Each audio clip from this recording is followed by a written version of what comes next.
Hello, everyone, and good morning. Welcome to our live feed update for April 11th. I'm your host, Taran Armstrong, and with me today is Mary. How you doing, Mary?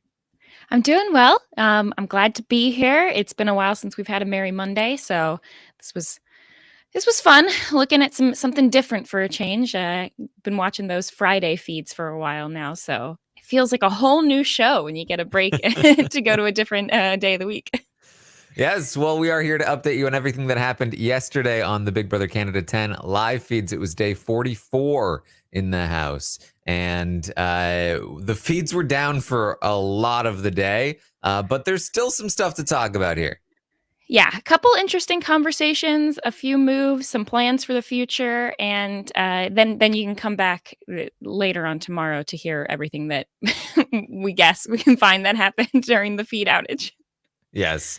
So, as we know, Gino is the HOH. He nominated Moose and Summer for eviction with the intention to backdoor Marty because Marty is a backstabber and backstabbed Gino twice. Twice. So that's the plan. But Gino told everyone about it except for Kevin and Helena and, of course, Marty. Then they played in the veto, and Helena won the veto, which put a little bit of a wrench into the backdoor Marty plan. Josh then exposed the whole thing to Kevin the day before, day 43, told him about the whole backdoor plan, how basically everybody knew what was going on, and also that he had made a Final Four deal with or at least some sort of ceasefire deal with Gino, Jace, Betty, and himself. So armed with that information, Helena having the veto, they come into day 44 with Jace and Betty in the morning talking about how can we convince Helena to use the veto so that we can backdoor Marty, and Kevin and Helena talking about should we use the veto? Probably not.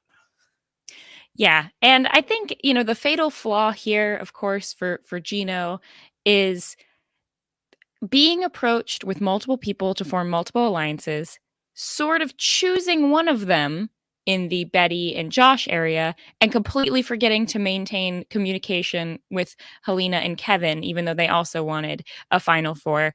And just got unlucky with the veto win and the amount of information given out because at this point, Kevin and Helena know that Gino was not including them on his original plan. So this is why if you're ever even debating which group you should possibly go with, you want to keep your options open. And Gino had started to close that door and then got bit by it here. Yeah, it's we talked about it yesterday, but it just doesn't make sense to not tell Kevin and Helena, especially considering the fact that that they had been talking day 43 about like, hey, we're probably gonna go with Kevin and Helena over Betty and Josh anyway. So why not just let them know? Just get them on the train early while you still have power and leverage as HOH, instead of being like, oh crap, now you have power. Can you maybe do what we want? I'm assuming the reasoning was the fear that Kevin and Helena would leak this information to Marty. Now, on the one hand, this information's already probably going to get out to Marty anyway once you create the plan Exactly. and tell that many people. But I really liked what you said yesterday, which was you don't even have to like go up to Kevin and Helena and be like, "Hey, here's the plan. We're backstabbing Marty." No, go be like, "Yeah, our Final Four. Let's workshop. Here's some ideas. Maybe this Marty thing." And then if you get a ton of pushback, then ooh, they're probably not going to use it even if they do win the veto. So maybe we should come up with a backup plan and not have to scramble at this point. What are you gonna do? Oh wow. So we start the day again with Jace and Betty. They're talking about how to convince Helena to use the veto. They talk about how if she's not willing to use the veto, it does go to show just how close she is with Marty, which is probably the one downside to Helena not using this veto is that it could really plant her and Marty together. And if people are going to target Marty, they are potentially going to put her on the block next to him. But as we talked about yesterday, not that many people really available left to do that at this point. So we will see. Although it is a bit of an option for some people that we thought maybe it wasn't an option for, which we'll talk about. Betty does talk to Helena very briefly and lets Helena know, like, hey, you do what's best for you, not what's best for other people. I'm not entirely sure if she meant this in the way that Helena took it, because Helena took it as like, oh, thank you. Like, you're giving me permission to keep Marty in the game. But I think that Betty might have meant it in the way of like, don't do what's best for Marty, do what's best for you. But who knows? Yeah, and of course, the flaw here with everyone else is if you don't want Helena to save Marty and to be close with Marty, you need to actively be giving her reasons to be with you or someone else instead. And they're not really doing that. Like Summer and Moose aren't really, at least not yet, or maybe this happened during the feed downage, trying to convince Helena that they would somehow be better for her game. Or, Betty's not trying to convince Helena that, be with me and and have a reason to move away from Marty. Because when you got so few people left at this point, there's not a whole lot of reasons for Helena to be like, yeah, let me just actively help you guys take out one of the people who definitely would not put me up, who's also won several competitions. Yeah. Helena is not Gino. She's Yeah. not going to take out her own ally when she wins power. She understands the value of winning power and allies. Yeah, like, I see what you're saying of, "Oh, it looks bad to, like, really solidify yourself with Marty." True. But if she took Marty out, they would just be like, "Oh, great. She took out her ally for us." It's not like she's moved her Exactly. position. Yeah. Yeah. I mean, it's the same. It's like, it's what I keep saying about Gino, where like, if he took out Marty this week, even though Marty is deathly loyal to him in a weird way, that like, oh yes, the rest of the house would be so grateful. And that would last a full few days before they turned their back on Gino and took him out the following week. Right. Like, best case scenario would have been somehow for Helena to save Marty while not having people already sort of paired them together. But they've already paired them together, so it doesn't matter. Mm-hmm. Is Oh, well. Helena the Gino Helena ship name? Yeah, that it should be Helena. Oh, wow. All right. So Kevin talks to Helena. He asks her about the veto. She says, well, people will probably want me to use this, but I don't think I want to. I think that would be dumb. And Kevin's like, yes, I agree. Yeah, yeah, that would be dumb. Don't do that.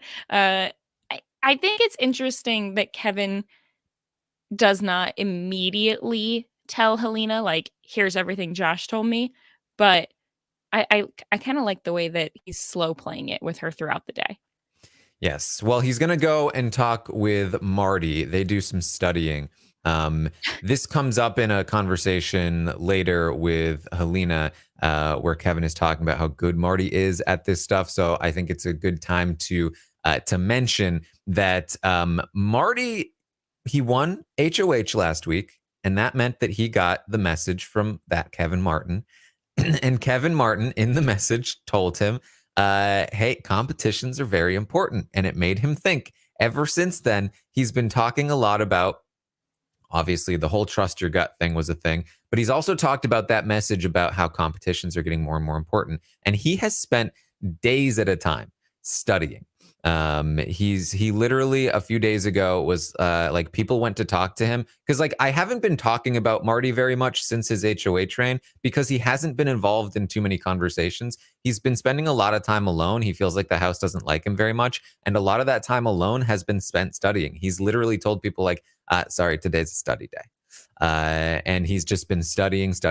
He knows his stuff very well, certainly better than Kevin in a lot of areas. Kevin though does know some stuff. He knows the speeches very well. They were studying the speeches a lot. But Marty knows like random things that Kevin's like, I didn't even realize that was a thing to remember. And so interesting to note.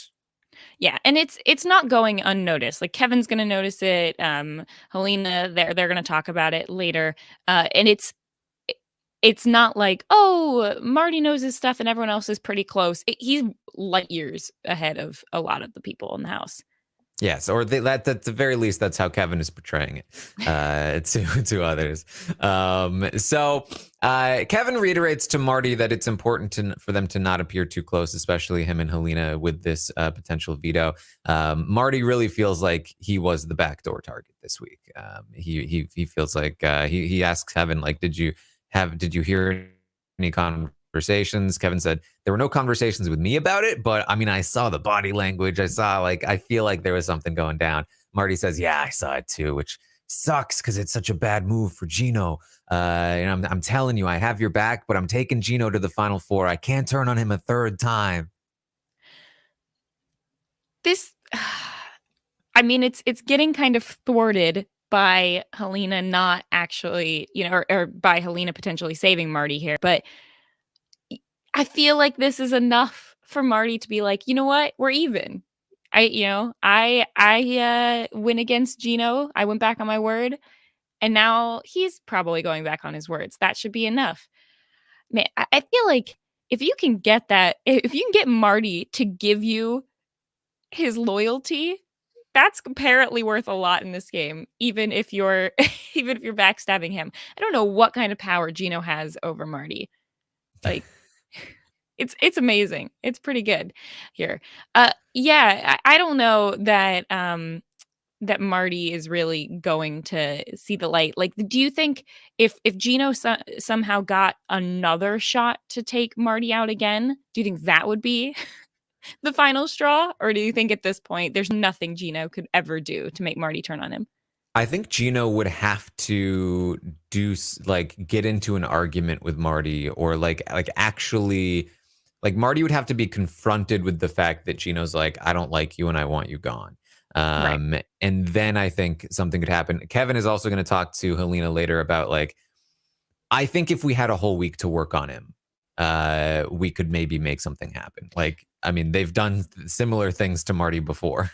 Right. And that's what's interesting here is, Kevin has heard from Josh at this point about the plan to get Marty out, but he hasn't been in on this the whole time. So he hasn't been able to sow those seeds with Marty this whole week, and knowing that. And it also makes it kind of easier for Kevin here when Marty asks, like, did you know about this from the beginning or anything, that he doesn't have to lie and can kind of be more authentic in that conversation. And while Kevin's, good at masking the truth, it's certainly easier if you can be truthful. Yeah. So Marty is also going to talk to Josh. Marty talks about how he underestimated how loved Herman was in the house. And he says, he was a good guy, but he flat out said to me he was coming after Kevin. So he had to go because I'm close with Kevin. And Josh is like, aren't you close to Helena too? And he's like, more with Kevin. Marty, stop.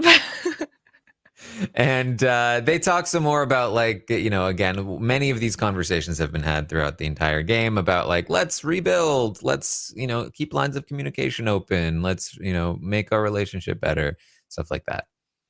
Let's get Smarty back together. That Yeah. went somewhere, didn't it? Yeah. Would it be Josh and Marty? Joshy's pretty good. Yeah.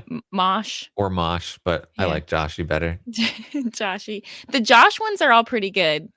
I like Jetty. That's a good one. Yeah. Yeah, that's one of my favorite ones. Right. Is there a way we can get Belly? Is that a thing? No. Did I just make that up? No. Belly. What are those two names? I don't know. Betty and somebody. If you turned Helena for short into a nickname. Yeah. I don't know. Shorty. All right. Well, Helena is going to talk with Summer. She lets Summer know that she wants her to stay this week. Summer says that's more important to her than whether the veto is used. She just wants to make sure that she would stay. Kevin also lets Summer know that he's looking to keep her around or if the nominations stay the same. So do you think there would be any way that Summer could go if the nominations stay the same? I mean, there's certainly a way. I think that right now there's a preference from Josh, Helena, and Kevin, all three of them prefer for Moose to leave over Summer. They're all looking at Summer as somebody that they wouldn't want to leave really anytime soon. They prefer that they know where Summer's targets are, and she's also not, she hasn't won as many competitions or anything, so she's less of a threat in that sense.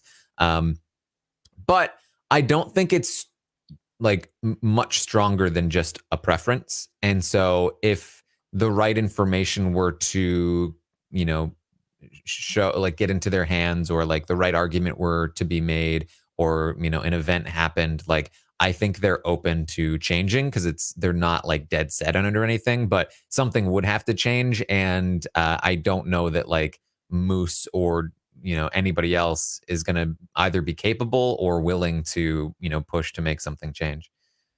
Yeah. Uh, I didn't want either of them to go this week, so I'm just Yeah. kind of oh well. Poor Moose. Yeah. Yeah, exactly. Well, Jace and Gino do talk for a bit. Gino is telling Jace that Marty always seems to want to protect Helena more than Kevin. In their conversations, it seems like Kevin is at the bottom of their five. And Jace is like, that's so weird, because the Kevin saved him in the safety chain. And Gino says, well, maybe his explanation was genuine, that like he just saw us as the safer players and he needed to make sure that Marty wasn't evicted.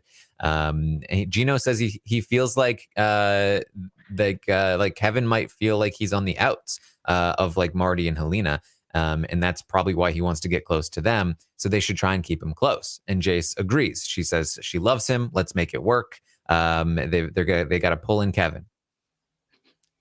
I love this. Like, somehow Gino is doing work for Kevin that doesn't even exist. Like, the idea that Kevin is acting squirrely because, oh well, he must feel like he's at the bottom and doesn't really have anyone. Like, that's so, what can I do in my life to somehow like just be my goofy self and then have other people like assume that that there's some kind of innocent intent behind that? That would be great. Yeah, I want that Yeah, I ability. mean, it's obviously like Gino is thinking, oh, Kevin sees that Helena and Marty are too close, so he wants to work with us, a showmance. I love that, and I love that Kevin is benefited by.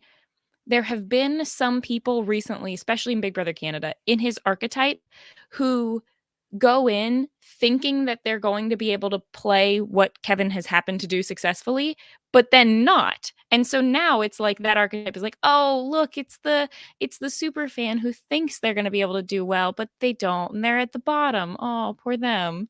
And it's just really funny to watch. But Yeah, I mean that's the thing, right? Like that's like, even because I don't think that like Gino and Jace are like, well, this archetype is usually not very good. But I do see what you're saying. But I think that Gino and Jace, they like Kevin. They think he's funny. They think yeah, he's adorable. They don't respect Kevin in the game.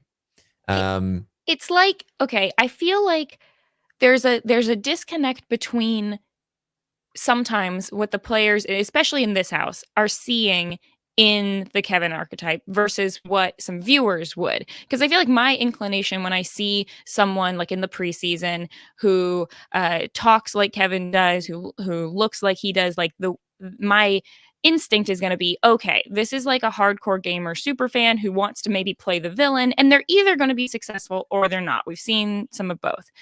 But then sometimes in the house, people can get, and I think Gino and Jace are a little bit doing this, of like they're not thinking about that archetype in the context of a strategic game, but they're thinking of that archetype like in high school or in the real Mhm. world or whatever. And so then they're putting that image on like, and Kevin's been doing a good job feeding into that image as well. Like, you think back to one of the early weeks when the guys were all meeting up in the HRH room, and then Kevin got a lot of sympathy for not being invited in there. That was very like quote unquote high school, and it worked for him. So yeah, anyway, I just think that's kind of interesting that it's somehow working back around based on these people, but there are certainly other people that could have been playing this game who would look at Kevin and peg him for exactly what he's trying to do instantly. So it just kind of depends on your game awareness. But yeah, Gino and Jace are like, maybe we should put a name on our alliance with Kevin because he's been wanting to do that for a while. So maybe we need to make him feel better. Yeah, and that's the thing, right? Like, not only is their lack of respect for Kevin in the game an issue for them because they're underestimating Kevin, it's also an issue for them because Kevin right now has no reason to think that he can work deep with the both of them. They're not letting Kevin know, like, because it's not just a straight benefit for Kevin that they underestimate him. It's also a negative sometimes because like they're talking about like let's really pull Kevin in. Let's bring Kevin and Helena down to the very end. But their actions aren't showing that at all. They don't want to work with Kevin and Helena as partners where they share all the information and they work together toward a common goal. They want to drag the two of them to the end as aren't they adorable? And that obviously doesn't work very well for Kevin or Helena, who are like, oh, there was a backdoor plan that we weren't aware of that they're not telling us about. Like they must not want to work with us. So it cuts in many directions here. If you're not able to fully sort of respect another player's agency in the game, which is something that Kevin is very good at. He's always been very, very good about like, hey, everybody in this game is a player worthy of respect and fear, because anybody can mess you up in this game. Yes, another Big Brother tip: just fear everyone, overestimate every single player. Exactly. Much better to overestimate than underestimate. Yeah. So Kevin is going to talk with Helena. He says, "Look, you may have saved our games last night with that veto win." She says, "Yeah, I don't think it's smart for us to use it." Kevin says, "Not smart for us. It's not smart for you. It would look terrible for you to take out your ally. I think it would be a terrible move. I think it's a bad move all around. Marty is just always going to be a target in front of us." And Helena says, "I agree." She says, "I think I can spin it as like I owed Marty a debt for the safety chain, and now we're even, to help kind of mitigate any kind of like, oh, they're a duo kind of stuff." And so like this is pretty locked in. The veto, they do not intend to use it. Now, again, the feeds were down for a very long time yesterday, for all we know, because they haven't really come back. Like even now, for all we know, something could have changed, but I don't think there's any reason to think that things will change or have changed. So pretty set in at this point. The veto is not going to be used. Marty is going to stay. It will be Moose or Summer that leaves. Yes. And of course, with Helena, she's put in this like easy position of being able to, like, let's say Gino goes up to her and says, "Hey, so I was thinking maybe you could use this veto, and we might backdoor someone, probably Marty." She could just be like, "Oh, well, no, I can't do that because I gotta repay Marty for the safety chain." And because no one's done any work with her up until this point, that could very well be it. So, I mean, it would take a pretty good player to have already like a reason to combat that logic right there.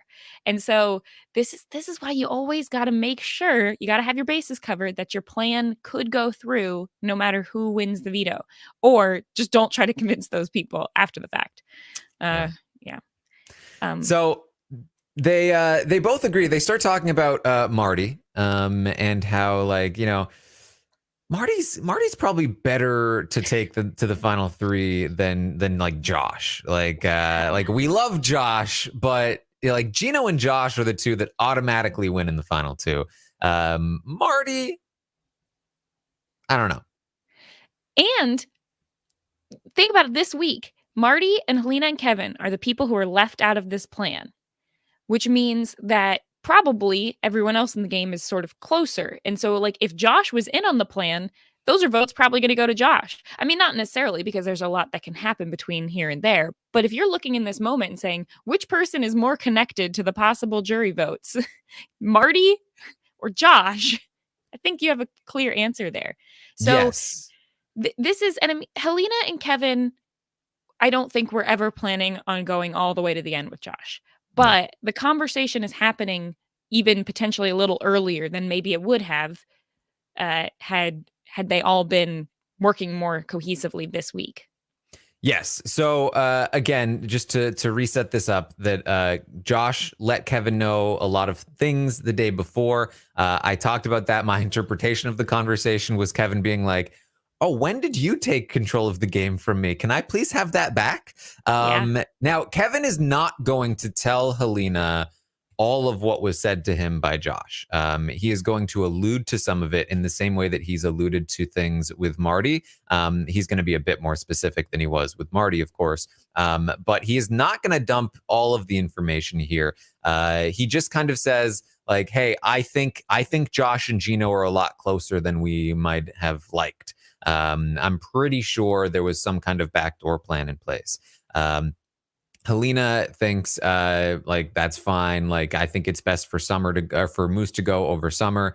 Kevin agrees. He thinks Summer will take the shot at Gino, Jace, and Marty. And Helena's like, yes, I think that's right.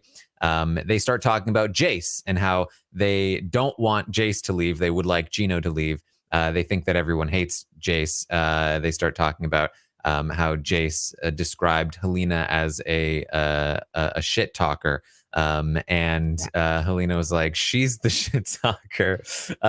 Kevin says, "I think we know that we're villainous. I don't think Jace knows she's a villain. Like I shit talk Summer to her all the time just to rile her up, and she just goes off. I don't think she realizes that she's a villain."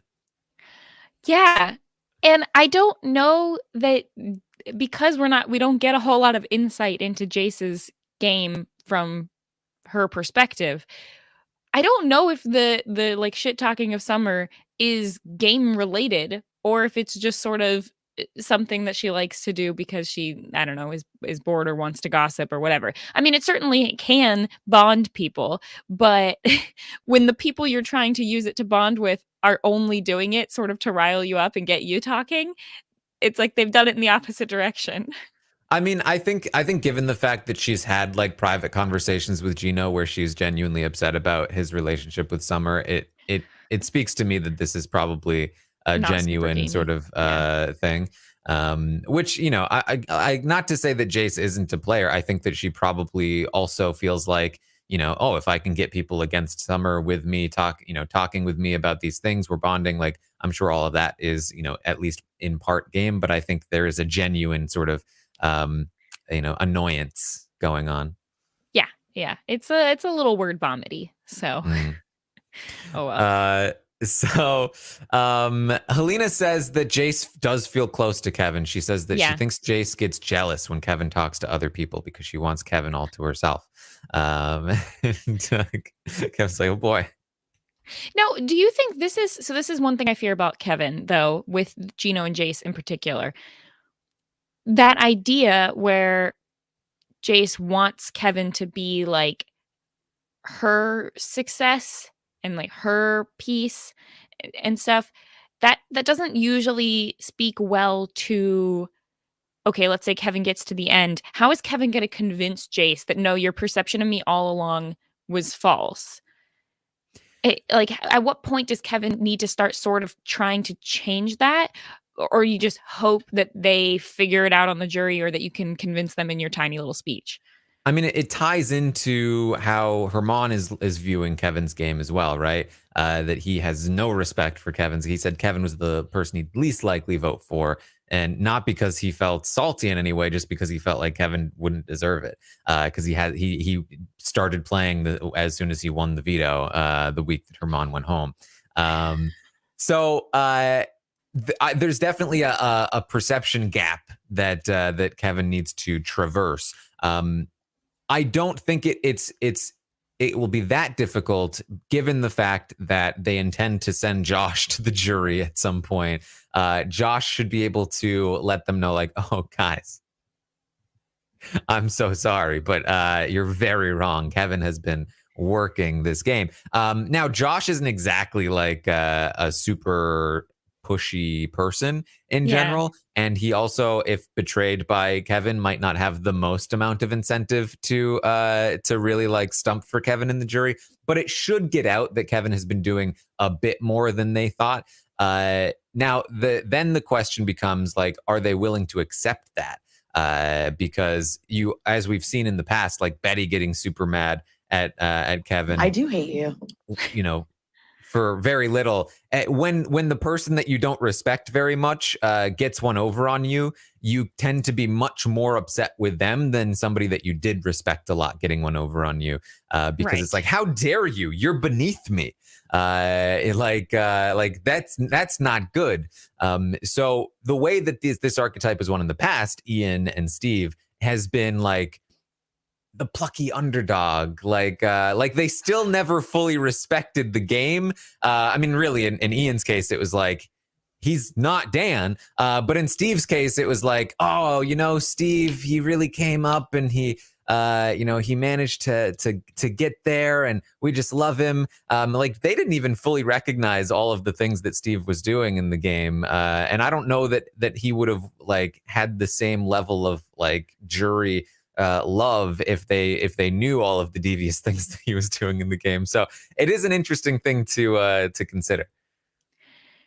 I feel like it would be so frustrating to play a game and then not even like you're still playing at the finale when you have to try to be like, oh, vote for me because I'm the underdog and maybe I did one or two things and whatever. Like that must be so frustrating to have to do that, where you can't even like let your guard down and be like, no, here's what I was doing, because I feel like that's what you want to say. But yeah, it'll be really interesting to see if that case happens. But we're talking like it's a done deal that Kevin's going to somehow get there, and it's still got some work to do to get there.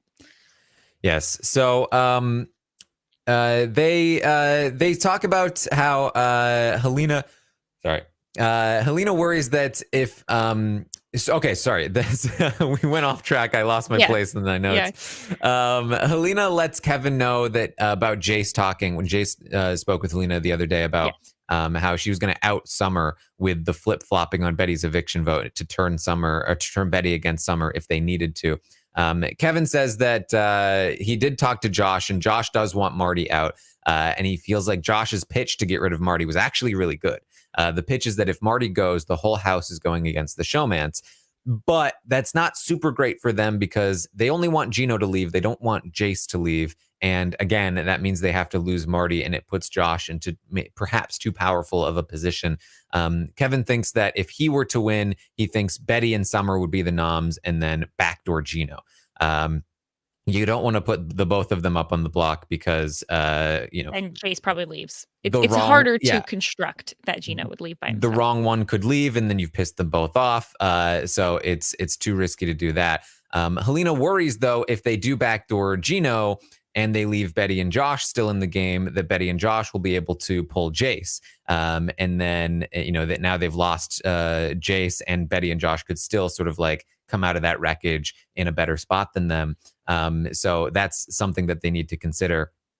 They also talk about how, again, Moose is probably going to go. They feel bad for Moose. They feel like we wish we could pull him in because it feels like he doesn't really have anyone either, but it just feels like it's too late at this point for poor Moose. Where's Moose? This is something I think about a lot of. Sometimes you have someone who you'll forget. You'll have a reason for wanting them out.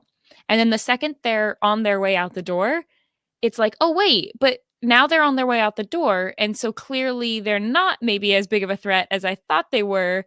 So maybe I should keep them around, which was something that kind of, in a weird way, Kyle got around to a couple times. But then you forget, but now that they're back in the game, they've elevated that threat status again. Like they're back to that original point. So I do think there are cases where this can work, but you need Moose to be so locked in with you. And I think that it's not enough just to be like, oh, I'll save him and then hope that somehow he chooses us. Yeah, it's unfortunate. I mean, the fact is that Moose is a big threat. My degree is not in English. is in sport media. You can't Sport forget that. media. You Oh my can't gosh. forget that his degree is in sport media. That's really, I mean, that's not the actual facts of it, but that whole, like, just Kyle tanked his game so hard in that week that Moose has never been able to recover. Yeah, he's still paying that price here. Oh well. Oh well. Yeah, and then this is also the point in the conversation where Kevin's also going to inform Helena about how he believes that Marty does know a lot from studying these competitions as well. And it's like he wishes that there was some way to pitch Marty to backstab Gino a third time, but they don't think that that necessarily would work. Yeah, Helena says, I think maybe if we said like, hey, you backstabbed him twice, third time's a charm. And Kevin says, genuinely, like maybe over the course of a week we could convince him, but that would not be something to rely on, of course. Helena says she thinks it's good if Josh thinks that that Kevin and Josh are closer than Helena and Josh. Kevin says great because he already does.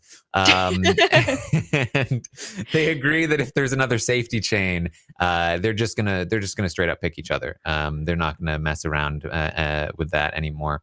What are the odds there would be another safety chain? Do you think that's gonna happen? I mean, there's probably going to be some kind of double or triple again at some point. Yeah. They talk about, Kevin says if there's a triple, he'll probably just put up Gino, Josh, and Marty. Just the three of them. Just put them all up. More likely would be that one of them would save the other with a veto potentially, which they also say they would do if it came down to that. Yes, they also will. If any of them are, if either of them are on the block and they have the veto, they're no more messing around. They're getting too close here. Kevin's like what? How are people not afraid of Josh? Are they stupid? Like this guy's so smart and he's so likable and nobody is like nobody's onto this. Now, maybe this is just my perception over the last several weeks, but it feels like Josh entered the game, had a really good social game. Wasn't super strategically locked in with like any major alliances or groups, but had a good social game. There was very few people targeting him. Kevin recognizes this, sort of scoops him up and is like, hey, let's make this big move. And also let's work with Helena and like the three of us, and we'll sort of be the mastermind. I'm going to teach you some things and you'll teach me some things. And now Josh has the strategic power as well as that social chops. And Kevin's like, oh no, shoot, what did I do? I built this person up. What happened? Well, he's I built this person up and now people should be looking at him. Why aren't they looking at him yet? What's going on here? They think that he might have thrown that veto to Helena this week, and that maybe he's been throwing comps in general. He's coming second place a lot of times. They agree he's definitely not doing his undergrad in marine biology. Like that is no way. He's at least got doing a PhD or a master's. They were like, can you even do an undergrad in marine biology? Josh went to the Matthew von Ertfelde School of Throwing Challenges, which is doing really well. And then just, oh, shoot, I came in second at the last minute. Yeah. Kevin says he looked at me once in Shopper Showcase and told me if he wanted to, he could memorize that whole wall in 10 minutes, which is true. He did do that. Oh my gosh. Oh my gosh. Yeah. Yeah. Helena worries like what if we turn on Josh, would he blow us up if he goes up? And Kevin says maybe, but I mean, we can always just tell Jace that Josh told us about their deal with Betty. So, we could try that. Yeah. Something else that like they're keeping these things in the back of your mind. You should always be keeping information to use against someone later. Like so many people, they learn information and they're like, oh, let's go like tell Jace about this, the fact that Josh, told us about the alliance right now. Like, and save that and use it when the time is right. So thank you for doing that. So that's again, very long, sort of interesting conversation there. That's sort of their plan moving forward is the veto is not going to be used. They're looking to take out Gino next, ideally. Then, Josh needs to be looked at. And then, as things go down, obviously, I think that like really ideally they're looking at like Summer or Betty as the third to them in the final three, but they recognize that, one of these other like comp beasts might end up making it there instead. And of those comp beasts, they would prefer Marty before Josh or Gino. So Josh and Gino are the two people they're really trying to look at moving into the coming weeks. And they're not in a terrible position to make this happen. This veto win, as Kevin said, kind of saved their games.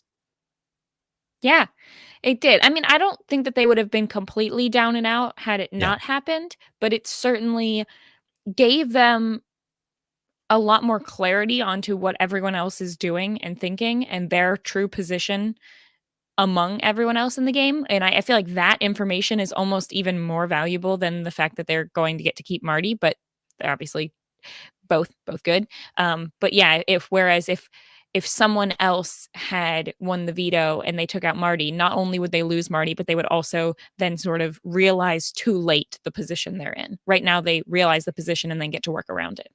Mm-hmm.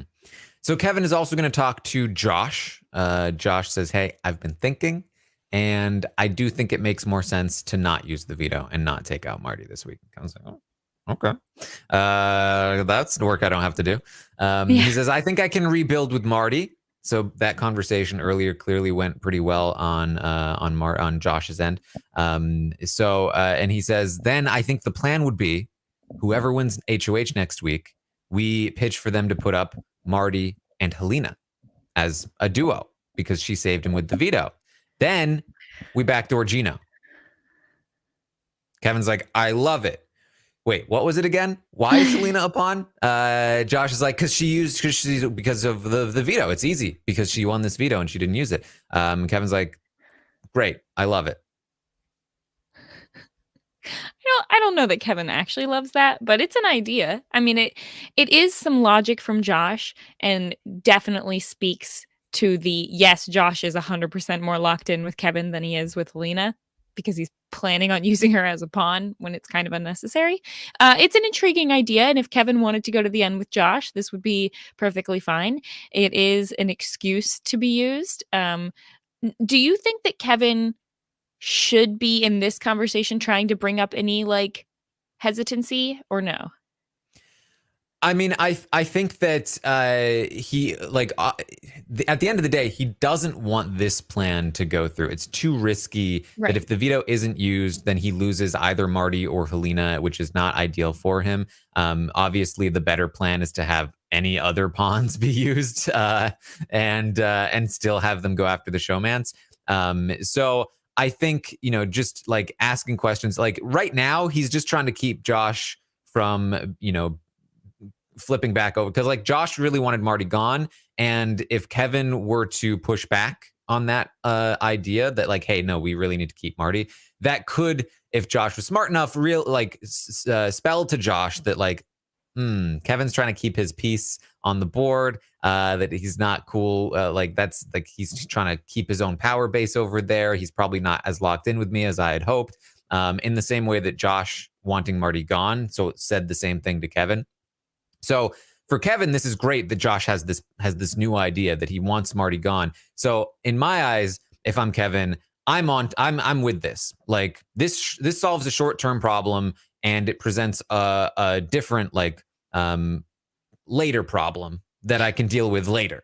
Leave that for next up. week's Kevin. Yeah. Exactly. Like I'm not going to try and solve the next week's problem by bringing back this week's problem. Like this week's problem is solved by next week's problem. So I'm going to work on next week. Yeah. Josh is going to throw out some other interesting things to Kevin. He says that informs Kevin that Marty said Kevin is actually his number one instead of Helena. And Kevin's like, no, that's a lie. He's fronting, using me as a shield. And Josh like, yeah. And then something that could help both that and the idea that Kevin and Helena are close is that Josh suggests that Kevin sort of fake a fight and like tell everyone like, oh, I tried to convince Helena to not or to use the veto, but she wouldn't do it. And that would, I don't know, separate them and make Kevin seem less close to Marty. I don't know. It's a little transparent, but hey, whatever you can do. Yeah. So, because Josh also said that if it was a double, he'd just put the showman straight up. Yeah. And he Kevin mentions, like, after talking about Marty saying that he felt closer to Kevin, he's like, yeah, I mean, I feel like I do need to separate myself from them a bit. And that's, yeah, Josh suggests, like, you could fake a fight, or at the very least you could say, like, when it comes out that the plan was to backdoor Marty, like, oh, why didn't you tell me? Like, I could have helped. I would have wanted to Yeah. help. Yes. And so this is kind of like what I was suggesting for Kevin yesterday. That's like good for Kevin's game, to use this situation to, like, again, further accentuate the line that has already been drawn, as we saw with Jace and Gino talking about how Kevin feels left out of the Marty and Helena situation. Use the fact that she's saving him with the veto to again further accentuate that line, make it seem like he is really on the outs there, not attached to the two of them. Now, again, the issue for Helena, if this happens, is that it further puts those two together. But the benefit is that Kevin gets to separate a bit. So there are pros and cons, but for Kevin, it's pro. Yeah, it's mostly pro for Kevin. And then, of course, Josh is going to also confirm that he did throw the veto as well. Yes, So he did throw it. Throwing competitions. He says he's thrown a lot of these comps, a lot of them, actually. And Kevin's like, oh, man, that's what I thought. Yeah. And I mean, it worked out that he did throw it, because if I think Josh had won, then he probably would feel like he couldn't go against what Gino wanted and not use the veto. So, but he should want that. He should want Marty gone. I know. Josh should have won this thing, and he should have used it, and then Marty would be leaving, and then he would be in the position of he would be in a much better position. What do you think we missed that made Josh change his mind on this plan? I think it was a combination of things. So a couple of other, like, loose conversations are going to happen throughout the rest of the day. Mostly just that, like, Jace and Gino are seemingly just kind of giving up on the idea of the veto being used without even really talking. And this is, again, something that I talked about yesterday, where it's like, they don't really want to make a hard push. They don't want to make a hard sell. That's not really what Jace and Gino do. And so they're just trying to come up with ideas in their head about, like, maybe it's a good thing for us. Maybe it's fine. They would rather not, like, push for something and have it denied. They would rather just be like, nah, it's fine. We probably want it anyway. And so I think the same thing is kind of happening with Josh, as Kevin already sort of said, like, hey, I'm not sure that Helena will be on board with this. Maybe you should talk to Helena. We didn't see the conversation between Josh and Helena. I don't know if there was one. But if sort of like Josh might have been like, I don't want to, like, try to push this on Helena and then have her say no. And so he probably started thinking about, like, what are some other, if Helena's not going to do this or doesn't want to do this, what are some other ways I can make this work for me? He had that conversation with Marty where they talked about keeping lines of communication open and rebuilding things. And I think he came up with this plan of, okay, how's this?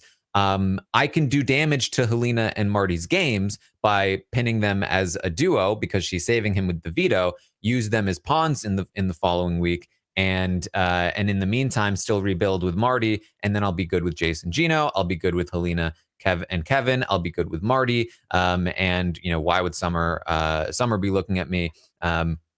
So I think that's where he's falling. But I do think that which isn't, like, the worst plan in the world if he's able to make it happen. The problem is, I think, again, like, he's underestimating Kevin. You can't let Kevin have that much rope. And I think that you really just don't want Marty in this game. Yeah. Oh, well. Josh, it's like Kevin's right that he's got power, and that's a thing, but he's not quite there yet with making the strategic decisions that he should be. So yeah. So that's pretty much where we are. The feeds go down for what we assume is a party of some sort. And that's so there probably wasn't too much game talk through the night, unless this cast hasn't seemed like much of a, like, get sloppy and talk game kind of cast. So we probably didn't get much of that, but who knows? You're forgetting Summer's practice veto speech. Um, I'm cute and sassy, but always classy. It would be a no-no not to use the Veto on this sweet piece of ass. There's a whole Oh like little boy. dance as well. It's great. I like it a lot. There you go. She also talked with Gino again Yeah. about being put on the block. It was a whole thing. But we'll see where things go from here. Again, I think that it's definitely possible that Gino and Jace decide they'd prefer for Moose to stay over Summer, and if that happens, it could maybe have some kind of impact on the vote. But again, they're not exactly pushers. And if everyone else is preferring to go in the other direction, I don't really know that it would change unless it just sparked something in the brain of either Helena, Kevin, or Josh that made them think, maybe this could actually work for us. But as of right now, it's looking not great for Moose. Not great for Moose, and almost no really important Moose conversations today that we saw either. So No. sad. Oh well. Well, that's about what we have. Mary, anything else you wanted to bring up? No, I'm pretty surprised we actually got 50 minutes out of this. So it felt Big like not time. very much happening. Yeah, big time crash test dummy conversations, but apart from that, not much else here on day 44. So I will be back tomorrow morning at 11 a.m. Eastern to update you on everything that happens today on the Big Brother Canada 10 live feeds, including the veto ceremony, which should either be happening right now or should be happening very soon, where we will see the veto not be used, most likely. And then we'll update you on if anything changes with this vote or anything like that. I will also be live on Twitch tonight at 7 p.m. Eastern, watching tonight's episode with all of you, and then back here live on Rob as a Podcast to recap tonight's Monday night episode of the show. Make sure you also check out the Taran show. The most recent one is with Gabby from Survivor. Find me over on Twitter at Armstrong Taran, and check out the Roundtable Stock Watch podcast tomorrow night. Should be a fun one. Mary, what have you got going on? You can follow me everywhere at Frail Mary and check out everything I'm doing. Probably retweet everything that I'm posting on Twitter, so you can always check that out. Make sure you check out the new Ultimatum recap that Asia and I are doing over on Rob Has a Podcast. You can go to robhasawebsite.com/first sight feed to check that out. If you followed our Love is Blind coverage, then you'll really enjoy the Ultimatum coverage. Same duo back at it again with another dating show. All right. Well, thank you all so much for joining us here today, and I will see all of you next time.